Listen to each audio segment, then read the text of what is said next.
Hello, everybody. Thanks for joining us here on the Ice special edition. We're going to have a set of coaches from the U17 programs across the CSSHL that will be participating in the upcoming showcase November 5th through 7th in Pilot-Mound, Manitoba. The Herd are going to be hosting several teams, including IHA, Edge, and the Notre Dame Hounds, as well as Prairie. So we'll have a quick discussion with each of the coaches. First up, Jason Abramoff, Let's say that 5 times fast. He's going to join us from IHA. He's the U17 prep coach in IHA, just outside of Calgary, I believe. We're going to have a quick conversation with him about the upcoming season, student life at the academy, as well as some ins and outs of what to expect from his team from the rest of the regular season. So please welcome Jason here to our special edition of On the Ice here on ASTV.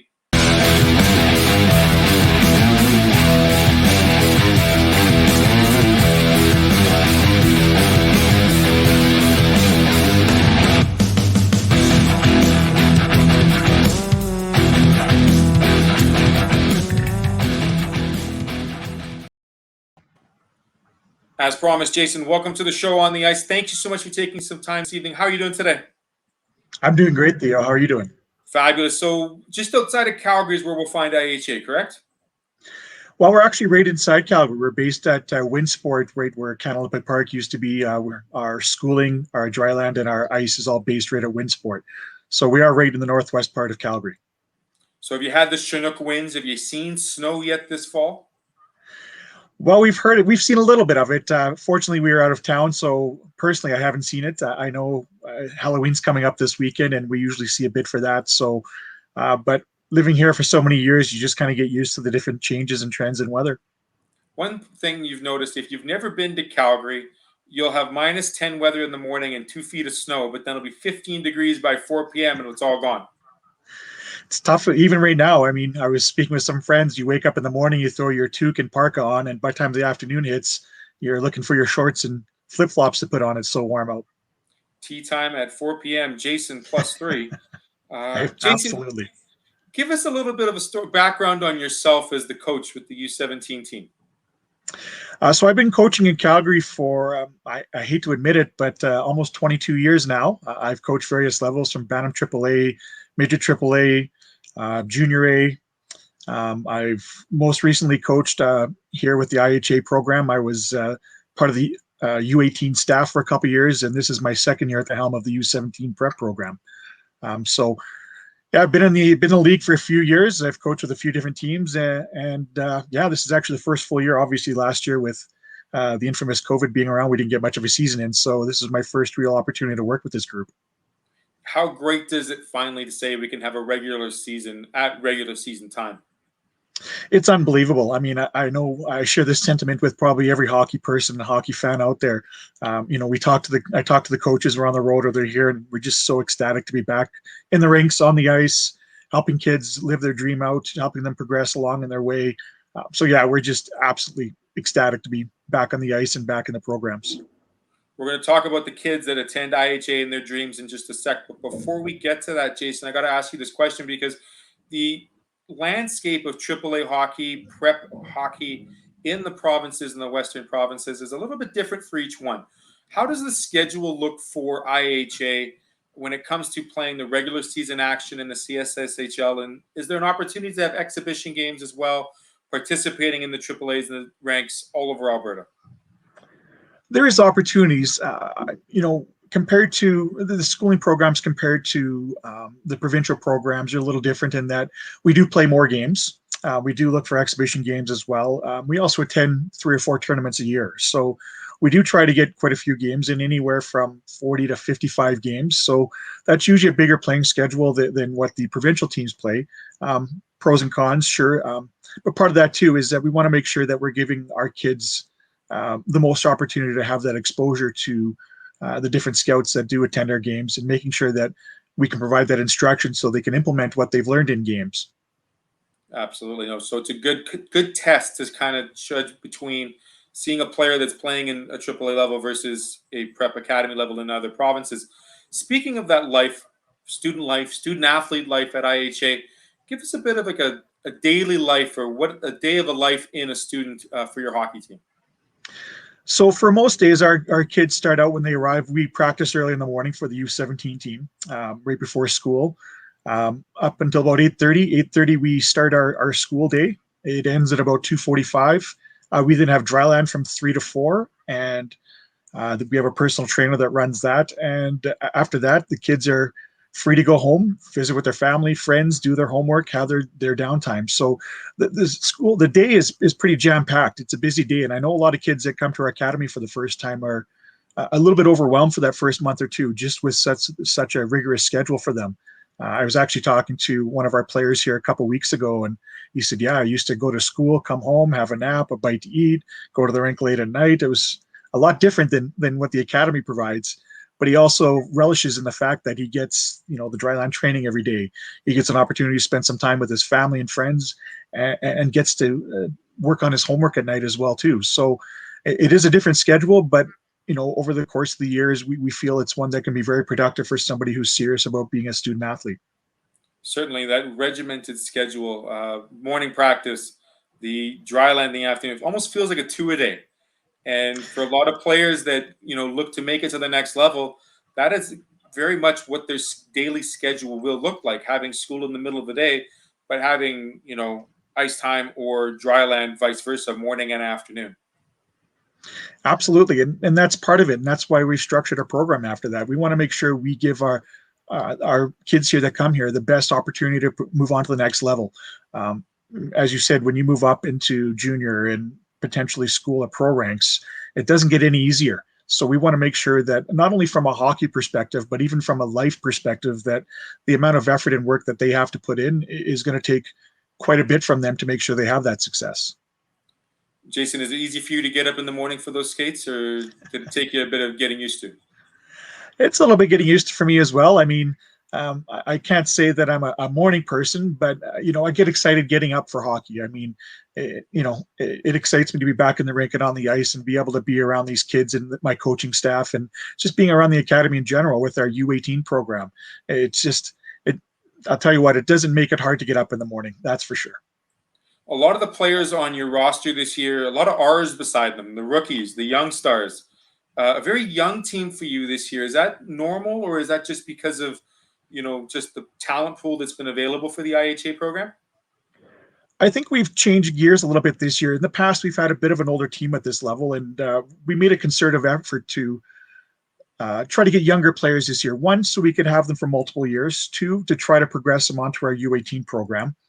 Um, and three, we want to work with kids that want to be here. And sometimes we find the younger kids might be a bit more eager to be around here. So that's not to say that the older kids aren't as eager. It's just, again, a little bit of longevity, making sure that, hey, if we can get these kids in our program for 2 or 3 years, we can mold and develop them, make them better hockey players, make them better people. We see a lot more development there than we would if we have them just for 1 year. So we made a bit of, like I said, a concerted effort this year to try to get a younger team, a younger program. And we've had some growing pains, as you probably know, this year, but we're still encouraged by what we have and the kids that we have in our program.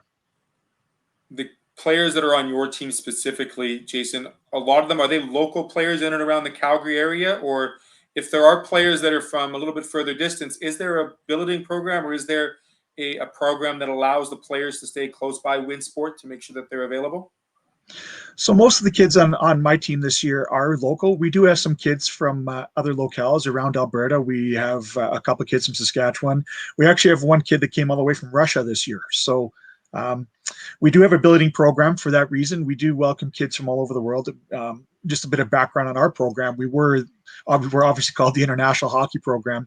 We used to bring in nothing but international kids. It was a requirement from Hockey Alberta, and we've since moved past that. But we do have a billeting program in place. We do billet kids that do come in from, as I said, Alberta, Saskatchewan, and Russia. We have some fantastic billet families that help us out. We still have some families that don't have kids involved in our program anymore. They're still billeting for us. So great families. The kids have great experiences at their billet families, and we're really proud to partner with those families because without them, we couldn't have our program exist. Jason, a little bit of a growing pain this year, a little bit with the schedule. It's still fairly early. I mean, only 8 or 9 games under the belt, but still looking for that first W in regular season play. Tell me some of the things you've noticed over the first couple of months that have really impressed you about your group of men on the ice and how they've matured so far in these quick 2 months. There's quite a few things. You're right. It's been a frustrating start. We didn't have any exhibition games, which I think kind of hurt us. As you said, we do have a lot of rookies or new kids. We only have 3 kids holdover from last year, so it's a whole brand new team. So when you're bringing in kids from all over the place, it's tough to gel quickly. They don't understand how to play with each other. So the things that I've really been impressed so far is how the teams come together. We've really had a camaraderie that we've brought together. We've done some team building exercises. We've had a road trip already, and these guys fight for each other. We've had quite a bit of resiliency. You know, there's some games where we faced some adversity, we faced injuries. I haven't seen any quit in this team, and that is one thing I hope to instill in them for the rest of the year. And one thing I hope we're known for is that if anything, we like to make sure that we work hard and we put the effort in. We're not going to quit until the final buzzer. I do have hope that the year is going to improve. There's been some, close games that we've had that maybe we should have won. We just, with some, nerves and just maybe some bad luck, we didn't. But, we're progressing. We're working hard. We're doing the right things. And I foresee us having some success here going forward. You've already had that first road trip on the bus, or hopefully it was on the bus, wasn't on a plane. That was bus, yes. You talk about team building. You talk about life on the road for a student athlete at the CSSHL level is unlike a lot of other AAA camps or programs that run interprovincially or across Canada. Tell me a little bit about how that first road trip went and compare it to what's going to happen this upcoming weekend heading to Pilot-Mound. Well, I think the road trip was a lot longer than a lot of these kids have ever had before. Coming in from other programs, a lot of local programs, they don't have the long bus trips. And it was an 8-hour bus trip to Moose Jaw, where we played Notre Dame and Prairie. And so it was interesting in a sense, seeing how they interacted with each other and what they do. We also, stopped at a few places for meals, and again, understanding how they are in there and making sure that, we were dressed appropriately, making sure we had our manners. And some of these guys aren't, they've had their team meals here and there, but they've had their parents around. So not having parents around for them was a little different. But it was fantastic. Again, these guys really come together. There's a lot of camaraderie on the team. Maybe I shouldn't say this, but it was quite funny. And how, when a team gets on a bus, they each take their 2 seats on one side. On the way home, there was, like, in the back, almost all the players were in the back, and they were sitting 2 and 2. Like, there was 20 kids sitting in 20 seats altogether. So it kind of gave my assistant coach, Mark, and I a little bit of a smile on our faces. Yeah, we had a tough weekend, but these guys are our friends and starting to come together and fight for each other. So, there are some challenges for sure, rooming with new guys, not really knowing them, playing in different locales, playing different teams they hadn't seen before, waking up early, playing 2 games in a day, studying on the road, making sure that we can have their academics up to date as well. But all in all, I think it was a great experience for them. And even though coming to Pilot-Mound is a bit of a long trip for us, they're all really excited to get on the bus and be with each other again. It's going to be a little longer trip than Moose Jaw. I think if you were teaching geography, you'd have to find it on a map and show the boys where Pilot-Mound is and give them a bit of a geography lesson. Have you been to Pilot-Mound yourself yet, Jason? And if not, why not? And secondly, what are you looking forward to on this second road trip for the group heading into Manitoba this weekend?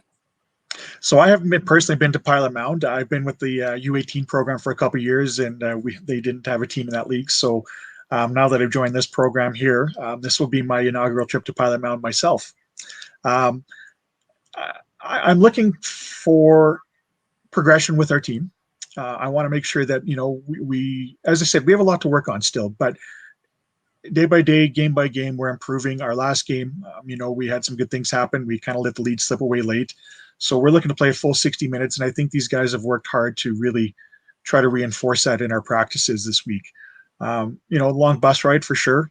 I've had to, as you said, a few guys come up to me, "Where's Pilot-Mound, coach?" And I've had to pull it out on my phone, Google Maps, and let them know and show them where it is. And so it's going to be a different experience as well for them there. The hockey is going to be the same. And, we've faced most of the teams. We haven't played Pilot-Mound yet, but we have Notre Dame and Prairie, the 2 other teams we're playing. So we think we know what to expect with them. They're going to both very, very good competition for us, good teams. And, we have to play our best to have an opportunity to win. And I think with both those teams, we've competed with them at sometimes, and there's a couple games we haven't. But if we play our game, I think we have a chance.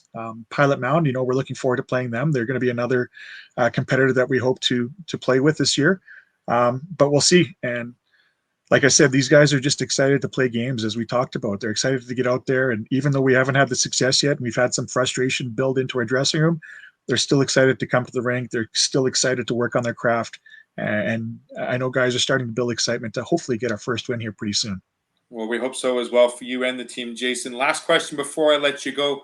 When it comes to showcase weekends like this, the preparation from the coaching staff is one, but for a player getting used to playing these many games in a short period, obviously rest and nutrition is key, but you got to have a little bit of fun, right?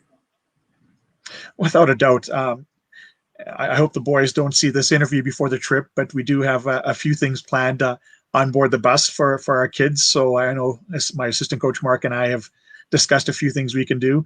As you said, our time schedule there is quite cramped. So there's not a whole lot of opportunities to, go out and do something, but we want to make sure, they're connecting with each other. So obviously with the long bus trip, we'll have some time for school, have some time for movies, but we're going to have some activities planned for them where they're going to have to come together and do things. So again, it's all about building towards the end of the year. We want to make sure that by time February, March hit, we're playing our best hockey.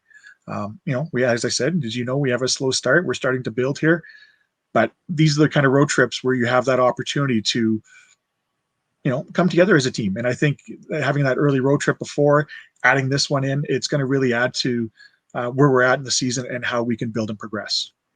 Team bonding, a long road trip, the boys all sitting together. Sounds like a fun couple of days heading into Pilot-Mound, and then they can relive it back on the bus on the way home. Jason, I want to thank you very much for your time. Really appreciate it. And thank you for being part of this group of mentors for this student athlete group in the CSSHL, because without you guys, programs like this wouldn't exist. It wouldn't give the opportunity for these players to live out their dreams like we've mentioned and progress to whatever next level they have. So thank you for doing what you do. Well, thanks for your time, Theo. I appreciate the kind words, and I appreciate the work you're doing to help get notoriety for our league here. It's really great. Pilot-Mound Showcase November 5th through 7th, my apologies, Blackjack Stewart Arena in beautiful Pilot-Mound, Manitoba. There might be some snow, there might not. We'll see what happens. But nonetheless, you'll be able to see far and wide on the prairies as all the team buses come into town. Thanks for watching. We'll be right back with our next coach here joining us in Pilot-Mound next week in November 5th through 7th.